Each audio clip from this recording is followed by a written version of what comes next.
Welcome to a new episode of the Tolkien Experience podcast. I'm Luke Shelton. I'm Sarah Westvick. And I'm Sarah Brown. Each episode, we share with you an interview of a Tolkien scholar or fan. That's right.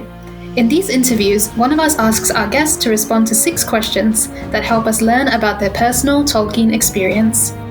All of this is made possible by our supporters on Patreon. So we want to thank them and encourage you to check out the community at patreon.com/Tolkien Experience. We are so excited to share this podcast with you. So without any more delay, let me introduce our guest.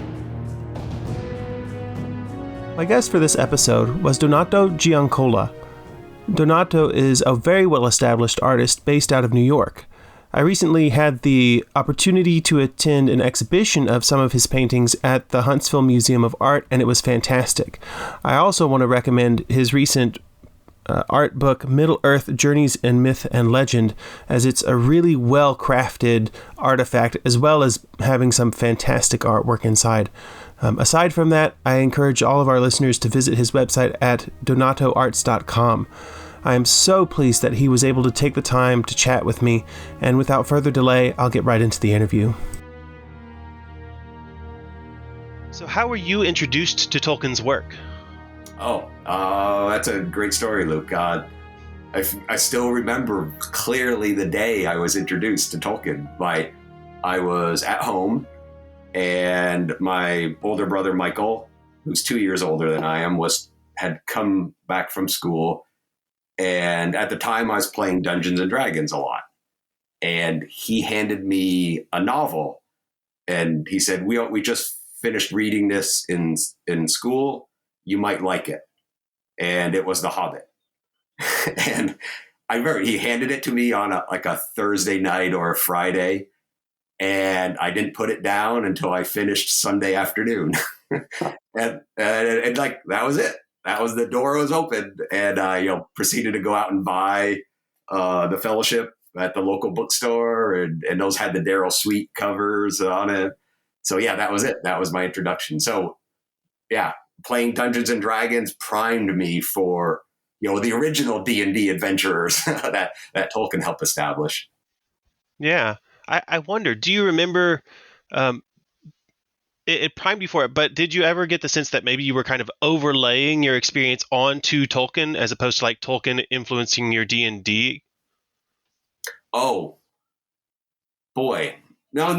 What was, reading Tolkien, I'd only been playing D&D maybe a year and a half at that point.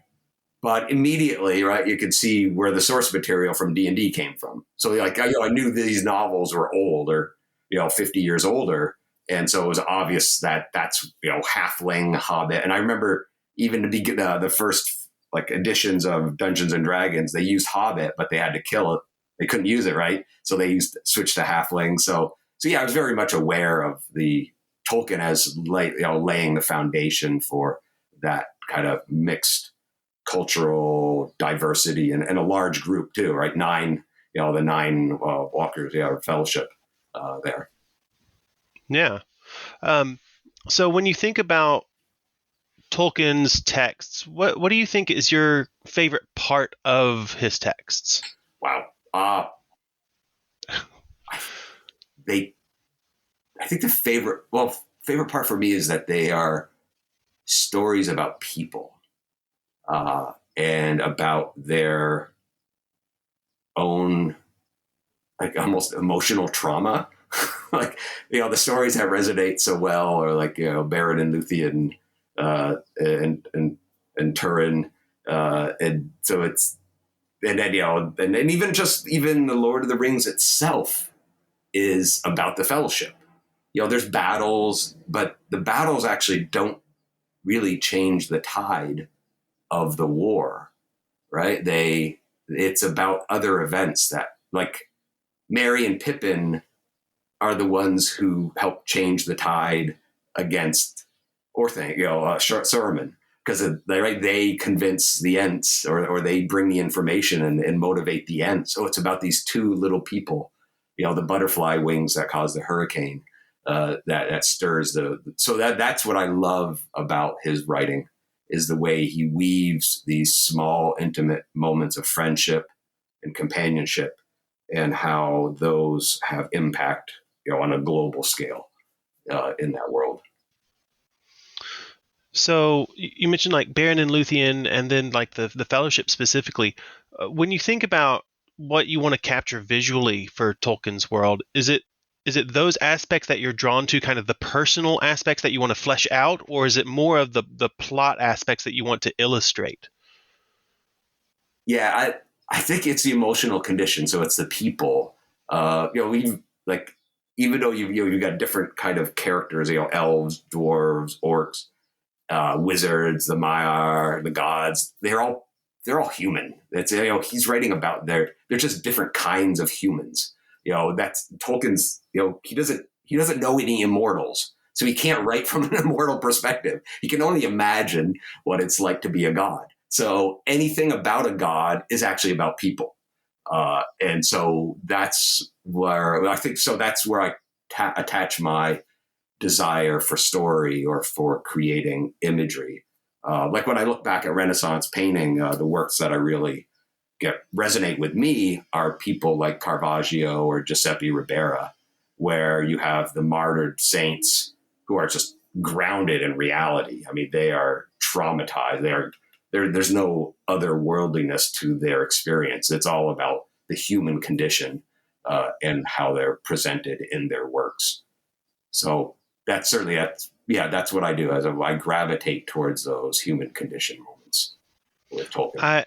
I have to say that doesn't really surprise me, because out of all of the artists that I know of that illustrate Tolkien, I find that often yours have the most pathos in the scene that you depict. Yeah. And yeah, thank you. And I did that almost because, guess what? The elven architecture is like locked up by Alan Lee and John Howe. The epic Middle Earth landscape is locked up by Ted Nasmith. Like, okay, like if I want to have a voice in this world, where am I going to play? And none of those people played with the intimacy of the characters, right? The really hard realism of human rendering, character rendering. And so I go, that's where I can, lay my groundwork for my Tolkien experience, for my Tolkien building, which is why I do that. That's why I bias, not even intentionally, but also just I like painting people. So yeah, that's where I go. How early in your career of getting into Tolkien artwork did you kind of become aware of that niche that you could fill and fit, particularly compared to other artists? Oh, I wasn't thinking about that until more like a professional, because in a way, like all my artwork was as a fan. My first drawings in I've been drawing ever since I was born. There's stuff from my first grade. I probably left cave paintings in my mother's womb for my younger brother to see. It's just like I've been drawing all the time. And so Tolkien's work, it immediately, as soon as I had finished, while I was reading the novels and then diving into like Unfinished Tales and the Silmarillion, because those had just been published in the early 80s, at least the Unfinished Tales, the Book of Lost Tales. So I was like reading those at the local library, and I immediately started making some artwork around that. But also that was all intertwined with superhero artwork and other Dungeons and Dragons artwork and comic book character artwork. I didn't think of having a voice, to be honest. Like I didn't think of my space because I didn't identify as an artist. I didn't think of myself as having a career in the arts. Yeah, that reminds me of your recent show at the Huntsville Art Museum that I had the ability to attend, and I loved how that exhibition had some of your like little school child drawings in it. Like this is where the passion came from. Totally, yeah. Like I'm lucky. I am still a perpetual 12-year-old in this body, like, drawing and painting in the studio here, still making fantastic images. I'm working on a unicorn painting now for a book novel. I'm working on a robot painting for my own personal work. I've got a new canvas for finally a Gandalf in the Balrog in Moria. So that's got to go up on the wall here later today, after we're done with this interview. I'll put up the canvas for that. So it is, I'm luckily still there, tapping into that deep, passionate experience of those readings. Another thing I wanted to mention, going back to kind of your idea of portraying those more kind of intimate, personal moments. Mm-hmm. I feel like, because that's often your topic of study, that people viewing your work through prints and reproductions and images online and things like that don't get a sense of the scope that you often work on.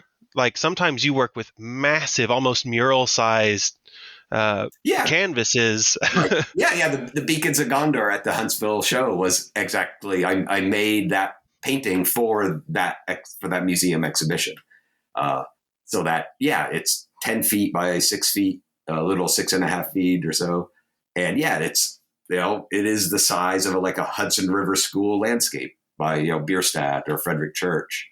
I intend to try to make paintings, not illustrations, for my interpretations. And that's luckily my, like, where I am as a professional is I've done very little official Tolkien work for like the estate. I've done no movie related work. I've only illustrated 3 of the novel, 3 covers for the Science Fiction Book Club, and 1 for Ballantyne's, David Wenzel's graphic novel for The Hobbit.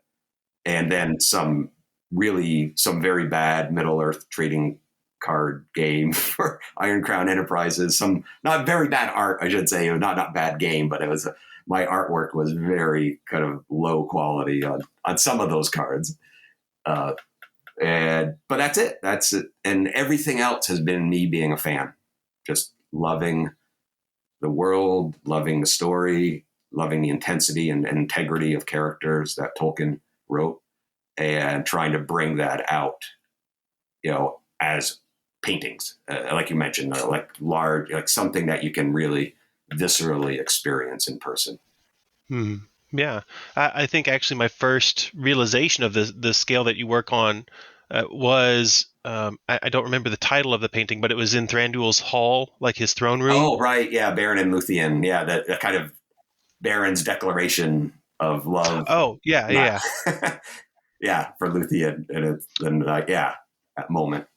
I remember seeing you had posted some kind of, I think, in process pictures on social media, and I was like, that is massive. That was another, that was a private commission. And that was, another 10 foot by 5.5 feet, 6 feet, almost tall painting with, I don't lost track, I think maybe 50 figures in it. That's again, like, I'm never going to get that commissioned as a book cover or as an interior illustration. It just, the funds are not there for publishing.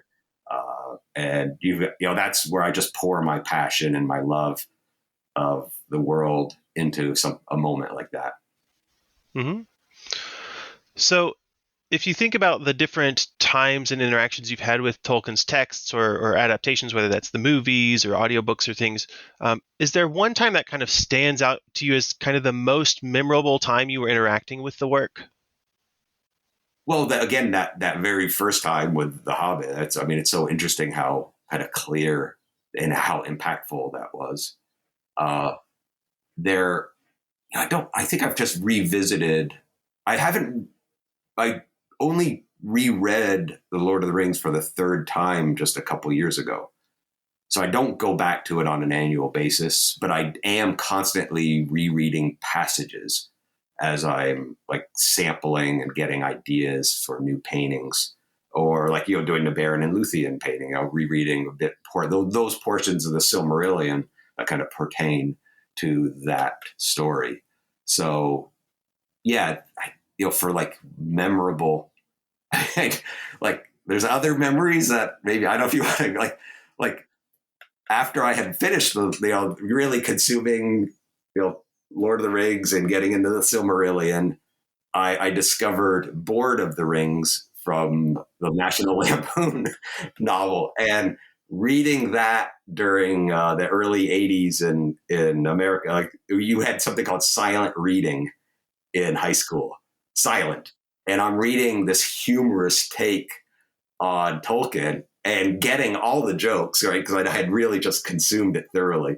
And I just kept laughing. And my teacher would always reprimand me about being quiet during silent reading. So it's not so much Tolkien's world, but his impact, right? His impact on other creators, other artists. And also very clearly, also my friend Randy giving me the Tolkien Bestiary by David Day that he compiled, which also introduced me to an abundance of Tolkien illustrators.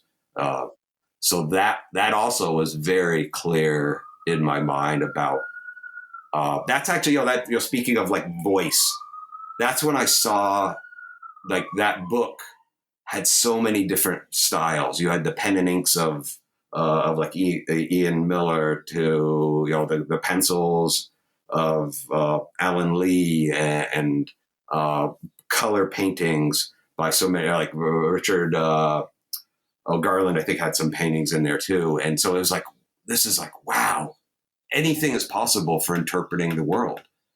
And it validated my kind of drawings that I was doing in a way, like validated my voice as a contribution to that world.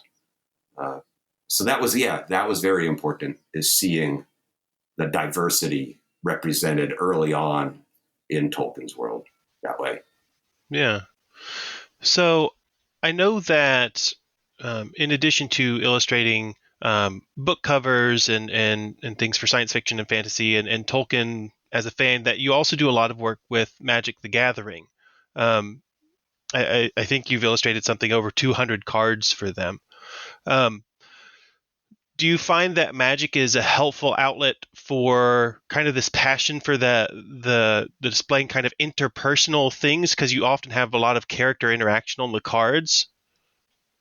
Yes, no, partial, because it is so scripted. So the chance of doing things that I really want to do, not going to happen in Magic. So you get moments. So yeah, there's certainly some moments where I really can allow, spread my narrative wings and really dive into it. But mostly it's, they're small. Magic is intended to be reproduced. It's basically 3 centimeters by 2 centimeters. It's puny. It's small image. And maybe they might use the artwork for advertising, so you get a little larger epic representation.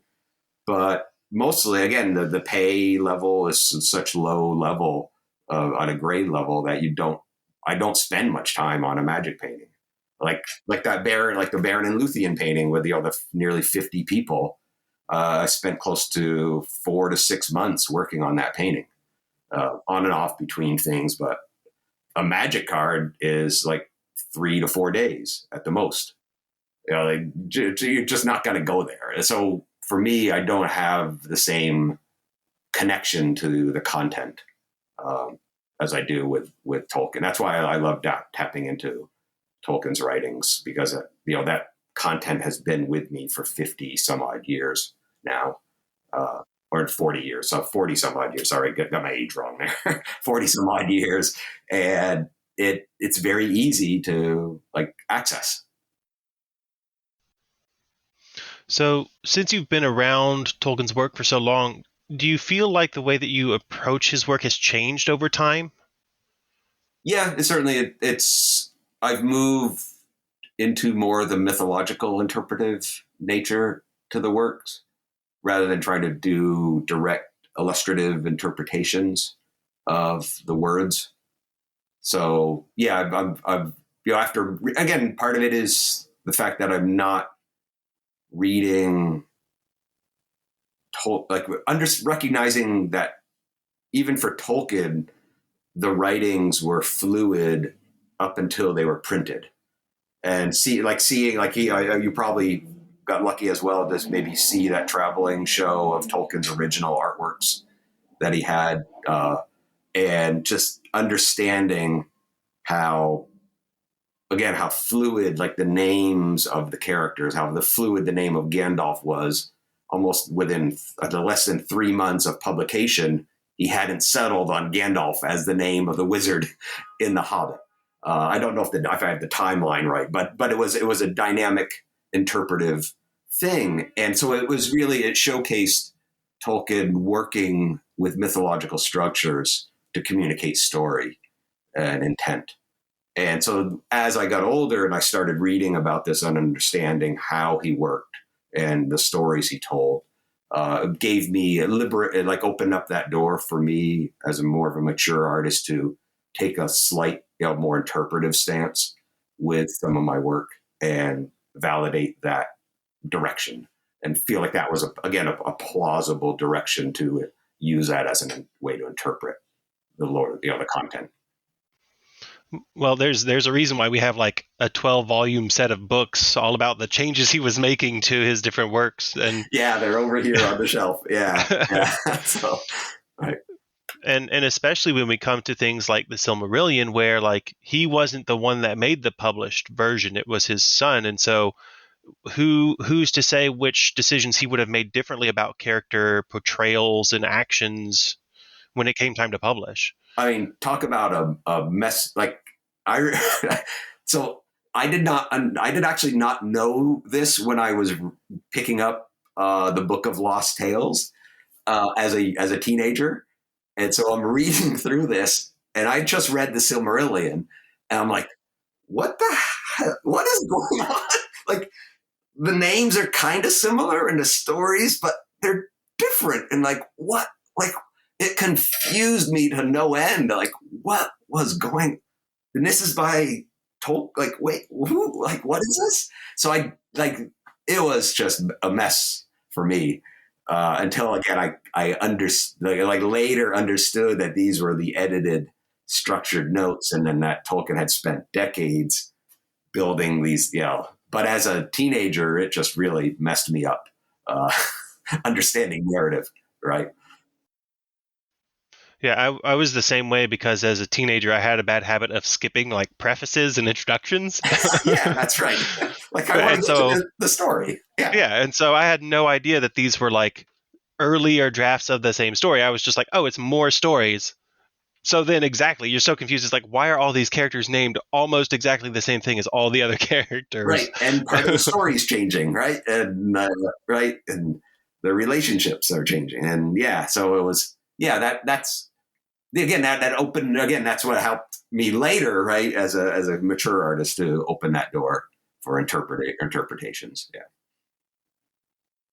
So when it comes time to select something to paint, and it's open for your own enjoyment, it's not a commission, it's not something you're doing for someone else.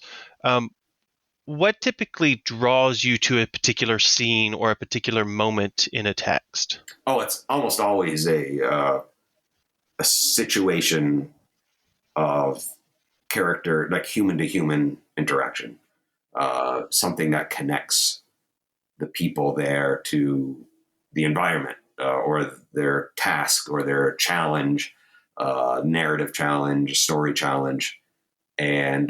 But it is a moment I try to focus on a intimate human condition moment. So rather than something epic and heroic in the nature of the moment, I try to get something very subtle and soft. So like one of my favorite paintings is the Taming of Smeagol, where I've got Frodo leaning in, almost like whispering in the ear of Gollum,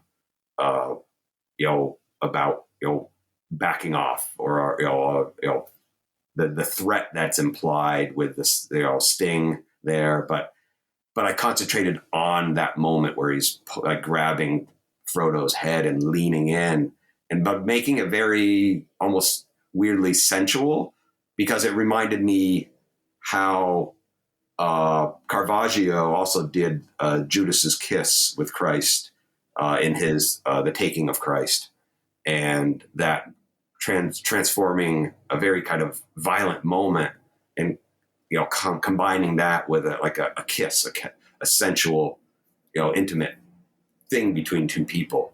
And so that's what that's what I love about some of those paintings, and trying to find those moments and making those moments come out of what Tolkien did. And so in my mind, I still want to, I haven't done the painting yet of like Sam and Frodo and Gollum, kind of stewed rabbits, just, in, having a campfire.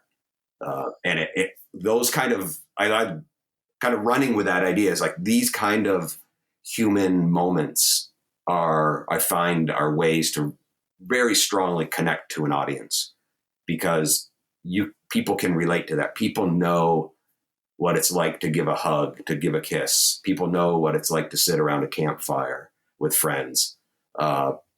And very few, Tolkien was good at that. Tolkien didn't emphasize the battles. Battles were tragic. They were death. People died. In the end of the Hobbit, right? Bilbo gets knocked out. So he doesn't even experience the trauma of the war, the battlefield, so much. And Tolkien, I didn't think wanted to write about that. And so, because that's probably pretty nasty. I don't think it's great. And to see that overemphasized in movies, in games and things, it's just like it strips down and strips away some of Tolkien's intent to show war is bad. War is not good. You don't go to war as the solution.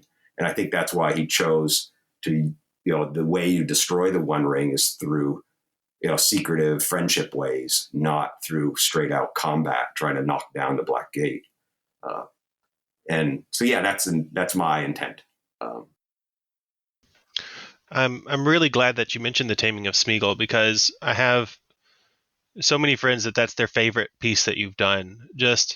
And I love it too because of what you're talking about. It's a remarkable and stunning piece in the way that it humanizes a character that, for a lot of the time in the story, we're actively being pushed to not humanize him. We're being told to other him in ways so that then when we have the pity later on, it's a remarkable turnaround. Yeah, that's it. That's Tolkien's right. Tolkien is writing about like reprimanding Frodo about Gollum. Like you haven't met him yet. Like maybe you will pity him when you see him. And yeah, so I wanted to convey that human nature of Gollum. He's human. He's got to have his faults. But he is still a person there. Yeah. And I would love to see your take on stewed rabbits. that would be amazing. All right. It's there. It's like it's slow. Like I just did last year. No, I guess 2 years ago. I did my Walls of Moria finally, and that took about a decade to come out. And so yeah, the stewed rabbits has now been percolating for about 5 years. So it'll probably it'll get there. Yeah. Next, you're going to tell us you want to do like a Bilbo in the Eagle's Nest painting. Yeah. Actually, well, I probably won't do that, because hanging in my house downstairs is the original acrylic painting by Daryl Sweet. Oh, that was on the cover of The Hobbit. So wow. I was able, luckily, to acquire that painting. So my very first introduction to Tolkien was that novel and now I have that painting here.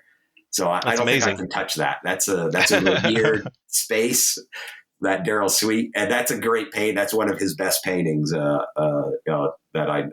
he obviously did a lot of great paintings in there, but that's a great one of his great pieces. Yeah. So when it comes time to talking about your experience with Tolkien and things like that, do you ever recommend Tolkien to new readers, and do you, why or why not do you recommend his work? Well, I recommend it for the camaraderie, the ideas that it focuses on these issues that I've already mentioned about how the friendship and the bonding of character kind of is the winning, structure to succeed here against evil, against the opposition, and uh, so yeah, I don't. It is that it's that because it speaks more very truthfully to friendship, uh, and and also the world, the consistency of his world building. Because he spent so much time. There's not it. Yeah, there's an integrity that's brought to the moment, the history to his stories, to the musical episodes that he introduces, the songs there, so that they have an intertwining validation of world building. So as a reader, that's what I enjoy, and that's people can be immersed in that experience, the consistency. Fantastic. And then, kind of speaking of, being influenced by different texts or adaptations, um, I'm very curious about, since you started this journey of interacting with Tolkien's work well before like Peter Jackson's movies came out. But then it because it was such kind of a phenomenon, a lot of the aesthetic choices that were made in the movies have kind of permeated in popular culture. Um, and so, how do you feel as an artist? Um, is it ever a struggle to kind of preserve your own voice when there's kind of that hegemonic aesthetic out there, Right. or is Yeah, it? the movies. The thing is that some aspects of the movies for me are utterly brilliant, and others fall way far from the mark of intent. Kind of like what I mentioned, the battles, the focus in the movies, like these, like so much of the content is about some of the battles, the fights, the cave troll kind of coming into Balin's tomb, and basically just became a video game play of this, kill the giant monster kind of thing, and it was like, that's not the point. Did you miss the point of why they ran? They fought off the first wave of orcs, and then they ran it quick because they were going to get surrounded and die. They didn't. They were fearful of battle. They didn't want it, and so yeah. So the movies, they definitely informed my the ideas of the Rohirrim, the armor. Like when I had to do a painting a few years after the movies came out of Eowyn and the Nazgul. Yeah, the armor design, the weapons were brilliant. They were so wonderfully represented. But if I'm when I'm going to do my Balrog, is Peter Jackson's Balrog is not even on the radar for my interpret. It's so wrong for me. It's a creature of darkness and fire, but it's mostly about darkness with a little flame of fire. And so that's, for me, that's Tolkien's world. That's the despair of what was imparted or implied on the bridge in Khazad-dûm, is that it's the darkness, the fear, the darkness and depth of that moment of being in a cave environment. And that's what's scary. That's what I want to try to transmit to, at least in my painting, that kind of fearful quality, threat from the Balrog that way. Yeah. So yeah, so certainly, yeah, the movies are. I feel actually sorry, for a lot of these younger artists who were so heavily impressioned by the movies, and now that's their voice, right? That's their image of Lord of the Rings. And well, again, like I mentioned, for me, that was that book of a bounty of illustrated voices. That was my first awareness of Tolkien, and not first, but one of the very first primers of that, and how it just it just validated everybody's voice, so there wasn't any bias. Yeah, so I feel mostly sad for the other illustrators that are now overly impacted by the movies. Mm-hmm. So to ask a tangential question, do you watch Doctor Who at all? I have seen. My daughters got into it, so I did not. I did not want. I was not a. I did not have it. We didn't have it. We're in Vermont, so I didn't have access to it when I was growing up. So I was exposed to the David Tennant and Matt. Who is it? Matt Damon? Is it? No, Matt Smith. Sorry, not Matt Damon. So that's the other actor, Matt Smith. Yeah. So those. Yeah. No, they are great. And Peter Capaldi. Yeah. So and the new geez, I haven't seen the new episode, so because my daughters aged up out of it, so we lost interest as they were aging up. So well, in the David Tennant run, there's an episode called "The Silence in the Library," and the way that you describe the Balrog is to me kind of always what I thought, but it's also kind of captured in that episode because it's about kind of an abandoned library, and there are these creatures in there called, I think it's like the Vashta Narada, and they're like essentially they're like shadows. Like those are the shadow yeah, creatures. the They living exist shadow only in the creatures. shadows. Yeah, Exactly. right. And the Balrog is that, but it's an imperious, overwhelming presence instead of like an insidious, tiny presence. It is the personification of the darkness and the shadow and the Exactly. fear Yeah. that brings. Right. Yeah. That's yeah. I think that's more fearful. Like the fear of not knowing what's under your bed, right? When you're as a little kid, the fear of the darkness when you're walking down into a dark cellar that the light, it's so dark you can't see your hand in front of your face. The imagination that runs with that. So I think that's what's so sad is to see. Uh, I know they do it, but representations of Sauron. It's like Sauron. I did a drawing of Sauron just once in my childhood, and that was it. It was like that's not Sauron. I did it, but it wasn't. Still didn't feel right. And Sauron is this shadow. It is a red. It's a red eye in the Palantir. It is an off-stage presence that threatens things, that motivates other people, but it is never a visual thing. So that's it's funny. Like as a visual artist, I'm also doing things like killing people's ideas about their own Frodo because I'm bringing like a hard reality to my this is what Gollum looks like, and this is what this moment looks like as a visual illustrator. But I also respect and enjoy the personal interpretation of the mind, the imaginative decisions or runs that the human mind can do with interpretations of Tolkien's writings. So I'm a total hypocrite because I I'm a hardcore realist, yet I also talk about the celebration of imagination by each individual person. Yeah. But in a way, it's now that we do have things like the movie interpretation and we do have other notable artists in the Tolkien field, it's almost as if you're not crushing people's individual interpretation so much, saying, here's an alternative to the things you're already seeing. You're being a voice in the way the bestiary pictures were being a voice to you. Yeah, I think so. Yeah, that's some people have commented about that. They go, "Oh, it's nice to see a Gandalf that doesn't look like Ian McKellen." So it's not in a negative way, but just that it's different. Like it's a little different.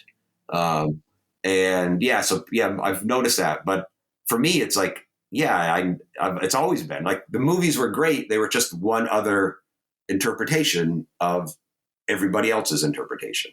So it just became one other of, I think like Ian Miller, like for me, hands down does do the best Ents. Like those are the best Ents ever. Like anyone who's ever done.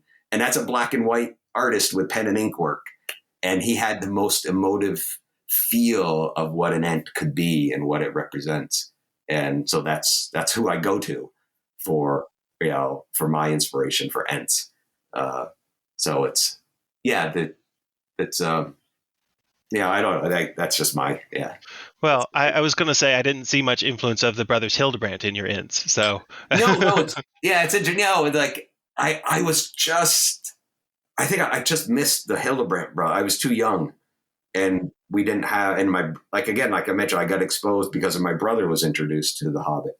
So I started my calendars with Daryl Sweet and John Howe and Ted Nasmith. And those 3 years, I think the Hildebrandt brothers did them. I was not aware of them. So they did not, even though I would have loved them at the time, but I was not informed of my world building through the Hildebrandt brothers. And so the last question I normally ask our guests is if they're working on anything now that our listeners can purchase or support or be a part of. I know, and I really want to give a shout out to your book, the Middle Earth Journeys in Myth and Legend. It was given to me as a Christmas gift a couple years ago, and one thing that is always a little concerning when you're buying books online that are art books is what size are they and what quality are they. And so I just want to say that, like, I'm very pleased with the size and the weight of the book. It feels like an art book should feel. So I'm going to put a plug in that it's a great buy because of the quality of the text as well as the quality of the artwork. Yeah. It was nice to get the large format that Dark Horse did. That was with Dark Horse Publishing. And yeah, they had, we have 200 pages. It's got a couple full page spreads with a Baron and Luthien as well in there. So it really was able to showcase a little bit more of the epicness of some of my larger landscape style formats. And so yeah, thank you for that. Yeah, that was, but anything, other things now, I mean, I love making drawings. I love making paintings, and I'm always picking away at little moments and narratives. So I'm actually right now, like what I'm starting to do now is just to go systematically through the Lord of the Rings, almost chapter by chapter, and going, okay, I haven't illustrated this chapter yet. So what do I want to pull out of this chapter? And I haven't illustrated this chapter yet. And what do I pull? So I'm almost making my own illustrated Lord of the Rings book this is just me tapping into those, I call them domestic narratives, is those quiet moments of, let's see, what is it? Like with Sam and Frodo and Mary when they leave for kind of leaving Bag End, so that when they're with Pippin and going to Crick Hollow. Sorry, with Pippin. That's yeah. Right. When the three of them are traveling, and so that's like, those are kind of quiet. It's not epic. When they run into Black Rider, so that's I've done a Black, but I haven't done the three of them just like crossing through the Shire and making a nice quiet moment out of that situation. So that's kind of like the kind of moments that I've kind of tackling, and as I'm working my way through revisiting the narratives. It's one of my favorite chapters. Yeah. Oh, is it? Yeah. With the little fox. Yeah. That little, like throwaway intelligent fox that shows up. Yeah. Right. So, also, I think our listeners could purchase prints through your website if they're interested. Right? You do sell prints there? Yes, I do. Yeah, I've got a ton of different kinds of Middle Earth content, robots, science fiction. Yeah, but yeah, a lot of the epic landscapes as well, and the Hobbit cover and the Lord of the Rings covers as well. Great. So that's it for the questions that I normally ask our guests. I did want to ask kind of a little a personal question for me. When I was going through the exhibition, I noticed that you had a lot of these things that you were doing for other people, like the Stratego set or the Magic set, or things you were commissioned to do, and then you get to this whole section that's just like robots in space and things like that, and it felt like that was much more of a personal project, a personal endeavor to you.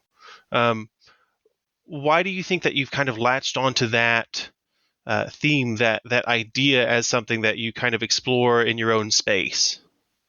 Well, it speaks to, just like we're talking about with Tolkien's writings, there's narrative, emotional moments that I haven't been able to explore in commercial work, commercial commissions. So these are moments, especially with the robots, like emotional situations, conditions around science fiction, and being able to tap into that. Astronauts are also right now very mythological in their nature. Basically, we haven't been outside of low Earth orbit in 50 years. As a like sending people out. Obviously, we've had nice, amazing robotic probes to so many places, but not people. So the idea of an astronaut, which is I kind of understanding, like with the science and all, like we're not going anywhere. I mean, we're just not. We are a human body attached to the interconnectedness of our earthly world here. And as soon as we get out of here, like the isolation, the body, the deterioration on the human condition, like we're just not going anywhere past our local, solar system here. And so my reasoning, the reason why I say that is, so science fiction allows us to extrapolate, right? It allows our mind to explore, allows our imagination to inspire us to proceed forward where maybe our bodies can't. And so I look at astronauts as being a wonderful way to represent the potential of future, the potential of people, of ourselves, and artificial intelligence as well, of the good and potential that we can step into. And so these are not themes that I typically get. The commission of a book cover is not about these issues. So, Right. Yeah.